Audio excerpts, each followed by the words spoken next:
Today, we are sharing 5 tips for building your electronic bomb. To ensure the success of an electronic product, it is essential to have a list of components called a BOM or bill of materials. This BOM must be well structured and complete. Here are 5 key tips to achieve this.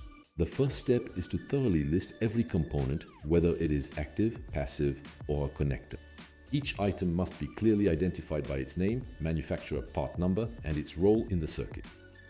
A detailed and accurate inventory greatly reduces the risk of errors during ordering or revision changes, thus ensuring smooth and uninterrupted production. For each component, it is important to provide a primary manufacturer part number and, if possible, alternatives. In addition, it is recommended to list potential suppliers, mentioning their prices, delivery times, as well as specifying the end-of-sale date, also known as end of life. This approach helps to deal with supply uncertainties or shortages, thus ensuring a resilient supply chain. It is essential to indicate relevant certifications such as RoHS and UL. Furthermore, it is important to document the origin of conflict minerals, tin, tantalum, tungsten, and gold, to comply with regulations and ensure conflict-free conformity. This strengthens the social responsibility of your products. The BOM must then be updated regularly, and every modification, addition, deletion, or reference change must be documented with a revision number. Monitoring the availability and cost of components allows you to anticipate risks of shortages or price spikes, thus ensuring proactive stock management.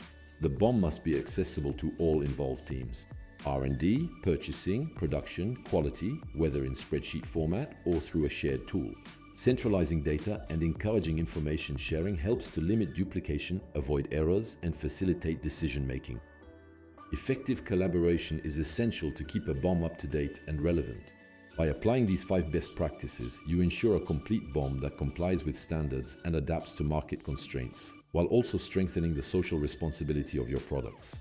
A well-managed BOM is a major asset for the success of any electronics project.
Aujourd'hui, nous partageons 5 conseils pour construire votre BOM électronique. Pour garantir le succès d'un produit électronique, il est essentiel de disposer d'une liste de composants appelée BOM ou Bill of Materials. Cette BOM doit être bien structurée et complète. Voici 5 conseils clés pour y parvenir. La première étape consiste à recenser de manière exhaustive chaque composant, qu'il soit actif, passif ou un connecteur. Chaque élément doit être clairement identifié par son nom, sa référence constructeur et son rôle dans le circuit. Un inventaire détaillé et précis réduit considérablement les risques d'erreur lors de la commande ou des changements de révision, assurant ainsi une production fluide et sans interruption. Pour chaque composant, il est important de fournir une référence constructeur principale et si possible des alternatives. De plus, il est recommandé de répertorier les fournisseurs potentiels en mentionnant leurs tarifs, leur délai de livraison ainsi que de préciser la date de fin de commercialisation, qu'on appelle aussi end of life. Cette approche permet de faire face aux aléas d'approvisionnement ou aux pénuries, garantissant ainsi une chaîne d'approvisionnement résiliente. Il est impératif d'indiquer les certifications pertinentes comme RoHS et UL. De plus, il est important de documenter l'origine des mineral conflict, étain, tantale, tungstène, or, pour respecter les réglementations et garantir la conformité conflict-free. Cela renforce la responsabilité sociétale de vos produits. La BOM devra ensuite être régulièrement mise à jour et chaque modification, ajout, suppression, changement de référence doit être documentée avec un numéro de révision. Surveiller la disponibilité et le coût des composants permet d'anticiper les risques de rupture ou de flambée des prix, assurant ainsi une gestion proactive des stocks. La BOM doit être accessible à toutes les équipes impliquées, R&D, achat, production, qualité, au format tableur ou via un outil commun. Centraliser les données et encourager le partage d'informations permet de limiter les doublons, d'éviter les erreurs et de faciliter les prises de décision. Une collaboration efficace est essentielle pour maintenir une BOM à jour et pertinente. En appliquant ces 5 bonnes pratiques, vous garantissez une BOM complète, conforme aux normes et adaptable aux contraintes du marché, tout en renforçant la responsabilité sociétale de vos produits. Une BOM bien gérée est un atout majeur pour le succès de tout projet électronique.